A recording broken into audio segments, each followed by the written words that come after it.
Eu acho que a cada 5 vídeos que eu vejo eles falando sobre esse chat GPT.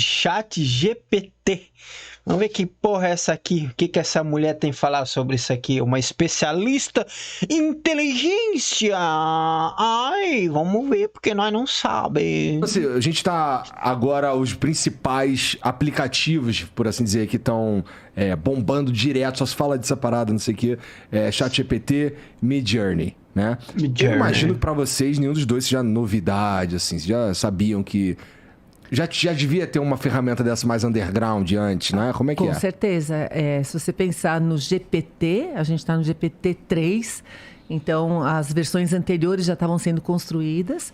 E agora, qual é a diferença? A gente podia começar falando isso, né? Por que agora bombou? Se a gente está falando disso há um tempão, se já existe o GPT até a versão 3, se a gente já viu essa evolução.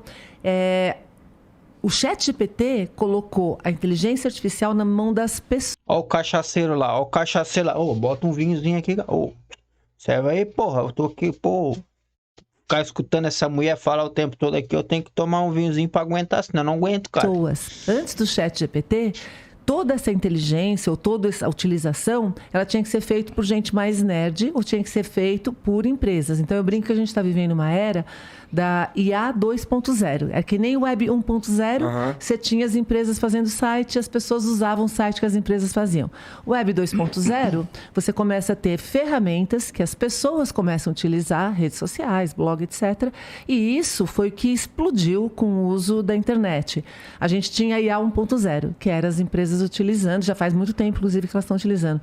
A partir de janeiro desse ano, quando o ChatGPT ficou disponível para as pessoas, o poder passou para a mão, democratizou o uso da inteligência artificial, passou para a mão das pessoas. Todo mundo começou a usar. E aí que começou a preocupação, porque aí todo mundo começa a utilizar de 1000 maneiras distintas, algumas não tão legais quanto outras. Muita gente não sabe o que está fazendo, não sabe como está utilizando, está usando de maneira inadequada. E aí começa a discussão de ética, de utilização, se pode ou não pode. E aí é professor proibindo de fazer trabalho que não seja com isso. Não pode ser, tem que ser à mão, porque não vai usar o ChatGPT. Os alunos usando o ChatGPT junto com impressão 3D para burlar o professor. Então, caralho, virou uma loucura. Começa essa discussão, né? Que é repeteco de outras discussões que a gente já teve em outros momentos. É verdade. Toda vez que a gente tem uma tecnologia nova chegando, todo mundo pira. Isso. Né? Quando vem a internet, todo mundo pirou. Isso. Né? Mas, essa IA 2.0 que você está chamando, ela não tem o poder de impacto de transformador que a internet tem. Ou tem? Maior. É mesmo? Maior. A gente está vivendo a ponta do iceberg de uma revolução cognitiva gigantesca, provavelmente a maior da história, né? Se a gente pensar, a gente já passou por algumas revoluções cognitivas muito importantes. O livro foi uma delas, não sei se delas, né? O Álvaro com certeza sabe disso. Antes do livro, as pessoas não liam silenciosamente com a cabeça delas, né? As leituras eram feitas, faladas, em grupo, etc.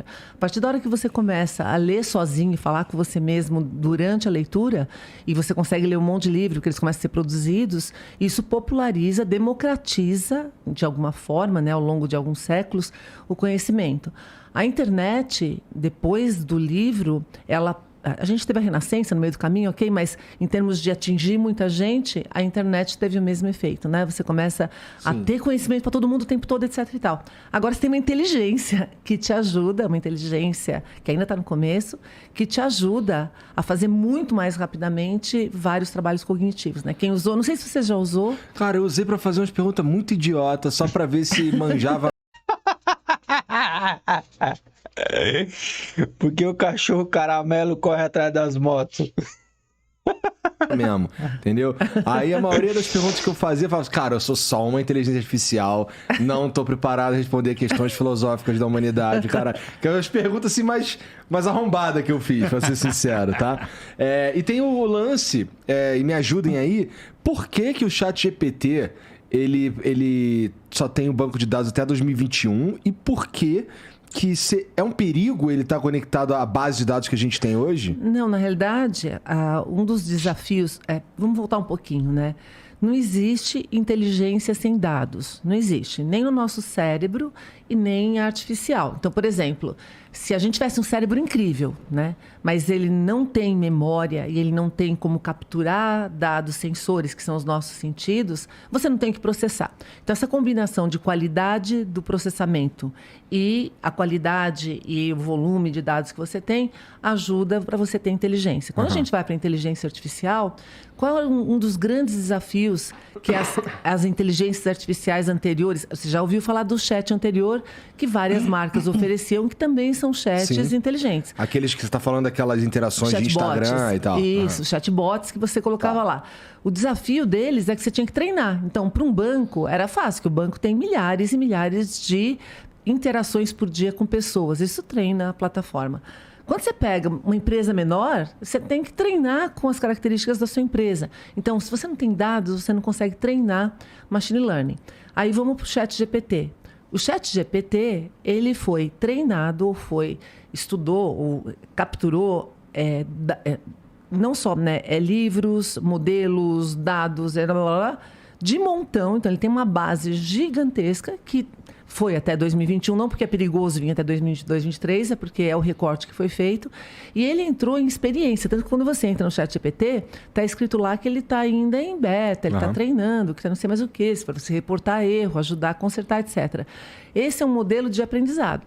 Na realidade, em 2020, que foi durante a pandemia também, quando o GPT foi lançado, e a gente que trabalha, ou estuda, está relacionado com essa área, viu, ele já tinha resultados incríveis para quem tinha acesso para poder utilizar.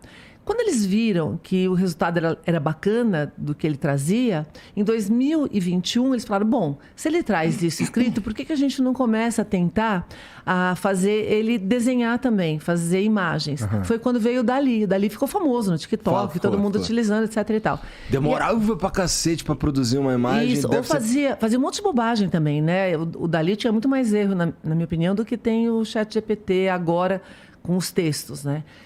E a partir daí, em 2022, a tecnologia continua evoluindo e eles colocaram, disponibilizando o GPT, formato de chat, para todo mundo, no finalzinho de 2022 e início de 2023.